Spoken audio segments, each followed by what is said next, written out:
Good morning all leaders. So present ఇక్కడ మనము కోటప్పకొండలో ఉన్నాము.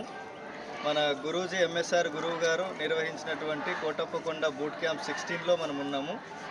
సో మా టీంలో మేడం పేరు భాగ్య మేడము సొంతంగా హాస్టల్ పెట్టి ఒక 80 మందికి వంట చేస్తూ ఆ హాస్టల్ మీదే డిపెండ్ అయ్యే ఫ్యామిలీ.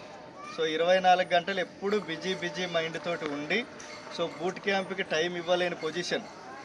సో స్టార్టింగ్ టైంలో మేడంకి బూట్ క్యాంప్ గురించి చెప్పినప్పుడు సో అన్ని మీటింగుల్లాగే ఇది కూడా ఏం పెద్ద ప్రత్యేకత ఉంటుంది, నేను ఇస్నాపూర్లోనే ఇంటా సార్, అంత దూరం నేను రాలేను, 3 పూటల హాస్టల్లో వండితేనే నాకు అక్కడ గడుస్తుంది, లేకపోతే లేదు అని చెప్పిన మేడము ఈరోజు బూట్ క్యాంప్కి అటెండ్ అయ్యి ఏం తెలుసుకున్నారో ఒకసారి మేడం మాటల్లో విందాం. Madam good morning. Good morning sir. మీరు ఇప్పుడు ఫస్ట్ టైమా మేడం బూటింగ్కి? రెండోసారి రావాలి. Okay right. సో అంతకుముందు మీకు బూట్ క్యాంప్కి రాక మునుపు మీ మైండ్ ఎట్లుండేది? బూట్ క్యాంప్కి రండి అని మేము ఇన్వైట్ చేసినప్పుడు మీకేమనిపించేది? బూట్ క్యాంప్కు రాకముందు ఎట్లా అంటే, నేను 20 లక్షలు పెట్టుబడి పెట్టిన హాస్టల్ పోగొట్టి నేను ఆడి పోయేది ఏంది, నేను ఈడ చేసుకుంటే నాకు రూపాయి వస్తుంది, ఆడికి పోయేది ఇనేది ఉంది, వాళ్ళు ఎవరో డబ్బులు తీసుకుంటారు, నాకేం వస్తుంది అని నేను అనుకున్నా ఫస్ట్. తర్వాత ఫస్ట్ టైం మా చెల్లెలు రమ్మని చెప్పింది, అక్క తెలుసుకుందురా ఊరికే దర్శనానికి రమ్మన్నట్టు కోటప్పకొండ త్రికోటేశ్వరిని దర్శనం చేసుకుందురా, ఒక టూరు పోయినట్టు పోదామని చెప్పింది. కానీ నాకేమో కుదరదు అసలు. కానీ దేవుడి దగ్గరికి పోదాం, దర్శనం చేసుకుందాము, వాళ్ళ మాటల తర్వాత సంగతి అని వచ్చిన. కానీ అప్పుడు వచ్చినప్పుడు ఫస్ట్ టైము ఏం అర్థం కాలేదు ఫస్ట్లో.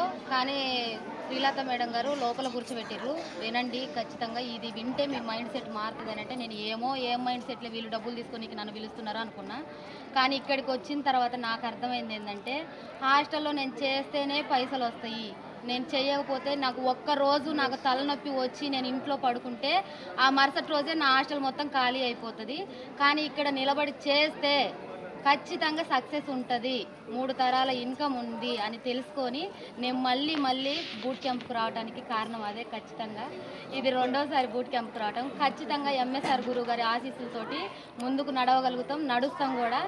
నిజంగా సక్సెస్ అవ్వగలమా? ఖచ్చితంగా సార్, 100% ఖచ్చితంగా. ఎంఎస్ఆర్ గురువు గారు చెప్పిన ఒక్క మాటలో ఏదైనా ఒక బలమైన మాట మీకు తగిలింది, ఏదైనా ఒక మాట చెప్పండి.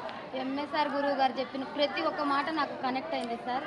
వీటిల్లో కనెక్ట్ అయింది ఏంటంటే, మీరు అందరూ నేనున్నా మీ వెనక, మీరు నిలబడండి, సక్సెస్ అదే వస్తుంది. ఎన్నాళ్ళు కష్టపడ్డా రూపాయి వచ్చేది ఏముండదు, కానీ మీరు నిలబడితే ఖచ్చితంగా సక్సెస్ ఉంటుంది. 1 ఇయర్ నిలబడండి, నేను మీ వెంట నిలబడతా, మీకు సక్సెస్ వస్తుంది ఖచ్చితంగా. ఆ దేవుడు చూపిస్తారు, మీరు నిలబడండి ముందు, తర్వాత సక్సెస్ వస్తుంది అని చెప్పిండు. ఖచ్చితంగా నిలబడుతుంది సార్, ఖచ్చితంగా వస్తుంది కూడా. 1 ఇయర్కి నెక్స్ట్ బూట్ క్యాంపుకు నేను నాకు చెక్ అయితే ఇప్పటి వరకు 12%లోనే ఉన్నా.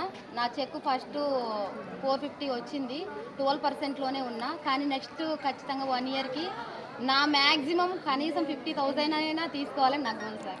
సూపర్ అమ్మా, all the best. Thank you sir. Success అవ్వాలని మనస్ఫూర్తిగా కోరుకుంటున్నాను. Thank you sir. Thank you అండి, all the best. Thank you.